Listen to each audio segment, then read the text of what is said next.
change places and come forward. All right. Give up the video for a moment. Someone will surely step in to make sure that the focus is working, that it's automatic. that it's aimed in the right direction. But we're not going to change places here. So as long as the camera's here, you're with me. Okay? So again, you heard from the mayor some of the accomplishments of Dr. Qais, but I'm going to summarize them very, very quickly, and this is just like that of Eli's, just a very short overview or sketch of what Dr. Qais has done. Graduated in medicine from the University of Edinburgh in Scotland. How was that? Did you enjoy your time there? Almost correct. Yeah? I married a Scots woman, so I know Scotland very well through her. He's past president of the Canadian Society of Clinical Neurophysiologists. Now retired from medicine, he hosts the Chin Ottawa 97.9 FM radio show called Dialogue with Diversity, which I'm sure many people in this room are familiar with and tune in. He himself created it 6 years ago. He blogs for Huffington Post, is a regular columnist for Gulf News located in Dubai. He's published already books. I think they're here tonight. Are they, Dr. Qais? Yes. Your other books, yes? 2 novels are here. 2 novels, all right. Both in English and Arabic. They're mystery novels about Yemen. First one's called Final Flight from Sana'a, which is currently being considered by Zed Filmworks for a movie. So, he's a screenwriter too. And the second book, The Boys from Aden College. His third novel is due in early 2013. So he's a writer, he's a doctor, he's a columnist, he's a blogger. He hosts an incredible radio program, and we welcome him now to share his thoughts on the book and what he feels about the Arab Spring for Canada and us. Thank you.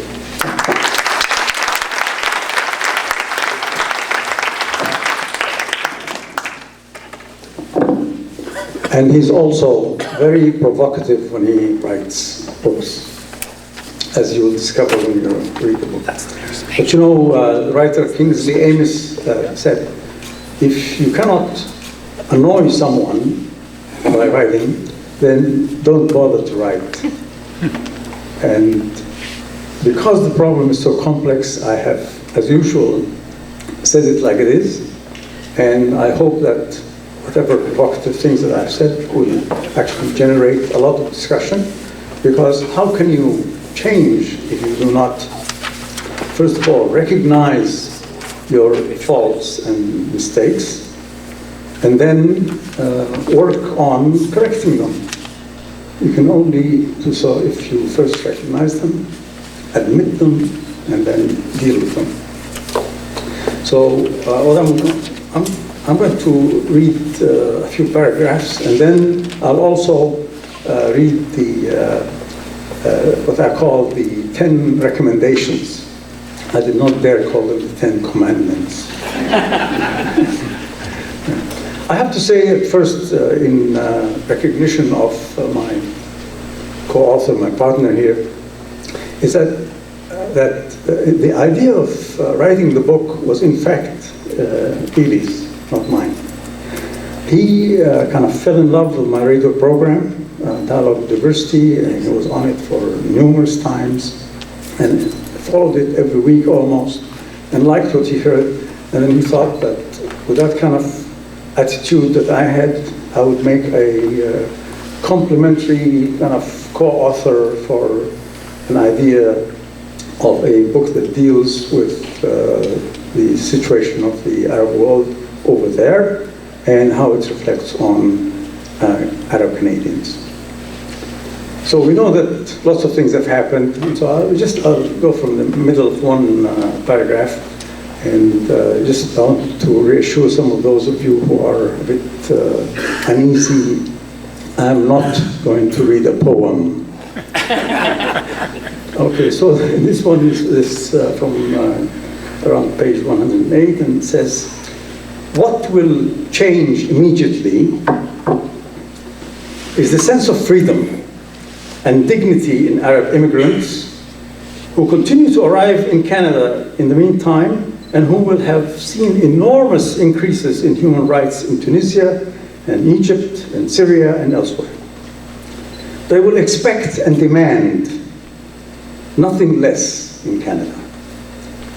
Prior to the Arab Spring, such Arab immigrants were just happy to run away from the harassment of the traffic policemen looking for bribes, the surveillance by the Secret Service in the service of their dictator, the lack of freedom of expression, the restricted travel, and the horror of the exit visa, to name just a few.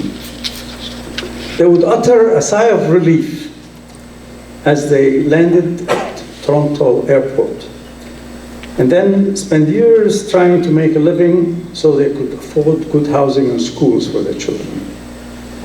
They avoided any political activity, partly because they never practiced politics back at home, and partly because they did not know their rights in their new country. Skipping to a few pages. This is about Arab apathy. The forever silent and passive Arab will cease to be a spectator, and her or his level of participation and influence will slowly and steadily and then rapidly multiply.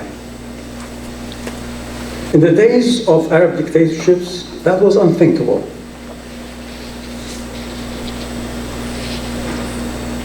Partly because such aspirations were foreign, indeed unheard of, but partly because even immigrants who entertained such thoughts had at the back of their minds that if they rocked the boat too much, they might be rendered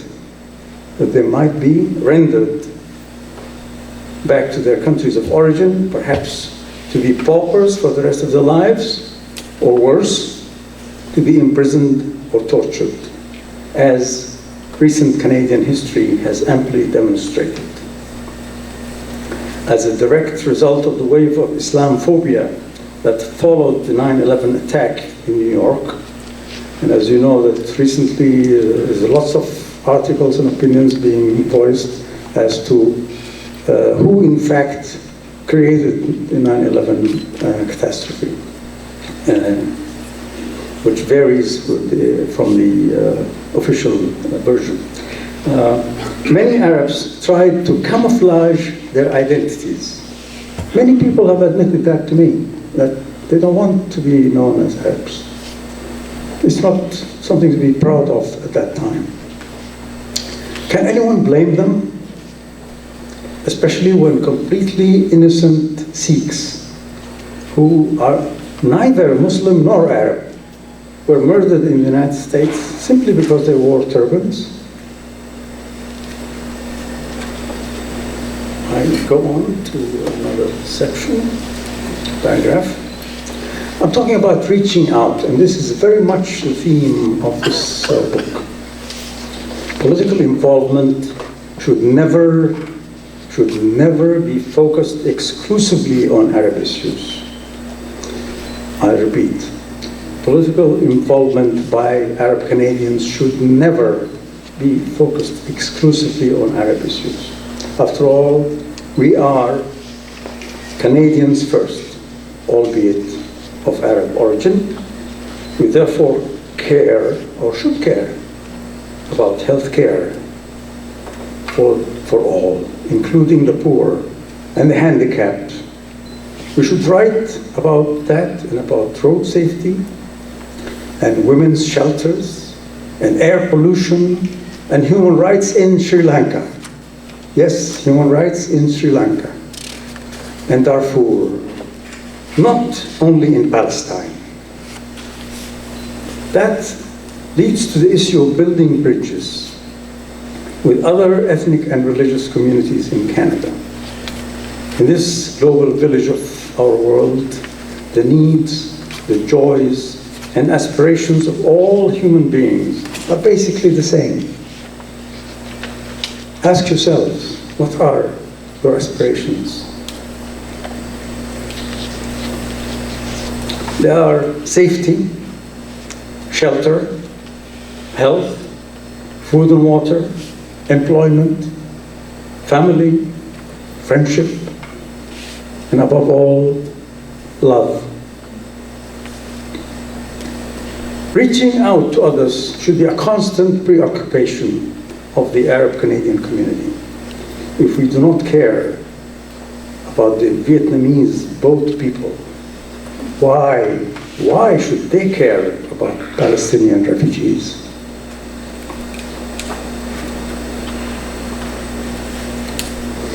This is the Ten Commandments, okay, in very short form. If after reading this book, I say here, you forget everything you read, please remember these 10 points. 1, full integration should be the first step, albeit short of total assimilation. 2, take the initiative to reach out regularly to other immigrant and indigenous groups to listen, and to explain, and to coordinate possible action. This should include reaching out to independent Jewish voices. There's an organization called IJV, Independent Jewish Voice, and other progressive Jewish and non-Jewish groups that advocate for equal human rights for all.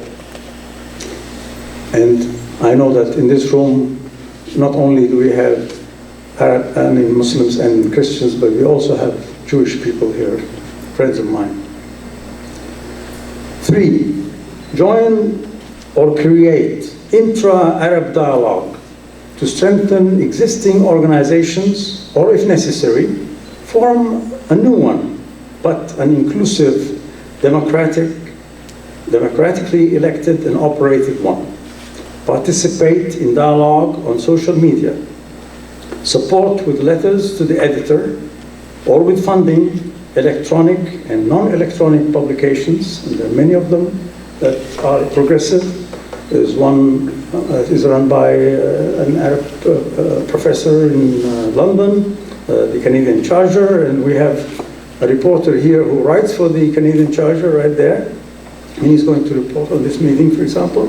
But there are also many others, like Information Clearinghouse, like Readers Supported News, Truth Out, Dandelion Salad, Global Research, the Real News TV Network. One of the best ones is Glenn Greenwald. Go to Glenn Greenwald's page, wonderful Jewish human rights activist. And of course, don't forget to go to Huffington Post, because I write for it. Number 4, support your democratically elected representative organization by committing to an annual donation. And I say an annual donation of $10 a year. Thus taking a page from the Obama election campaign. Of course, you ought to give $1,000 or $100, go ahead, but I mean, if the 350,000 Arabs in this country just gave just a breadwinner amongst those people. In other words, let's say there are only 70,000. If they gave $10, that's $700,000 to keep the National Council for Canada-Arab Relations, for example, going, and we had a past president of the NCCR somewhere here. Yeah. Participate in federal, provincial, and municipal elections by taking party and committee membership, voting, becoming a candidate, or supporting sympathetic candidates, and monitoring voting patterns of successful elected representatives at all 3 levels of government, including City Hall. See how they vote, or do they care about the Arab Canadians or not? I, of course, made the terrible mistake of running for the Green Party 4 years ago. I don't recommend it at all, at least not at this age.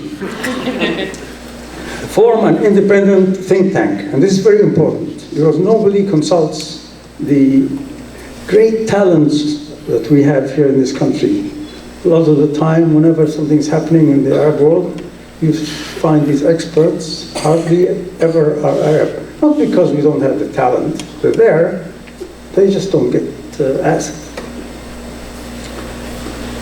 So we should form an independent think tank for timely consultations with the media and other ethnic groups, thus replacing, and this is a very important point, I say this with great respect to our religious leaders, but replacing religious leaders and self-appointed leaders. Certainly, religious leaders are there to pontificate on or express opinions on matters that touch religious issues, but if we're talking about politics, this is, in my opinion, not their place. There should be people who are non-religious, who do not have a religious color at all to express opinions on politics. Number 7, provide permanent legal counsel. Provide permanent legal counsel to sue those who would dare to issue racist slurs against Arabs, the other Semites in this world. Encourage careers in law. It's only lawyers that make decisions that affect us in Parliament. Doctors don't, engineers don't, it's the lawyers that do. Because the majority of members of Parliament are in fact, as you know, lawyers. So encourage careers in law, economics, media, administration, law enforcement, national security, and in the armed forces. Number 9, stay informed about what happens in the Arab Middle East. What happens there affects Arabs in Canada, even those who wish to completely dissociate themselves from the Middle East. Participate whenever possible in encouraging democracy and human rights there, especially for women, repeat, especially for women, and in condemning racism, which does exist among the Arabs, who continue to deny that it exists, and condemn racism, terrorism, extremism, dictatorship, nepotism, and corruption. And finally, support complete equality and respect for women. Women themselves should stand up to abuse from anyone. Know their rights in Canada. And they, from my point of view, they can keep their hijab if they must, but they should shed the niqab. And I'm being provocative deliberately. The niqab has no place in Canadian society. I think I've been provocative enough. Thank you for listening.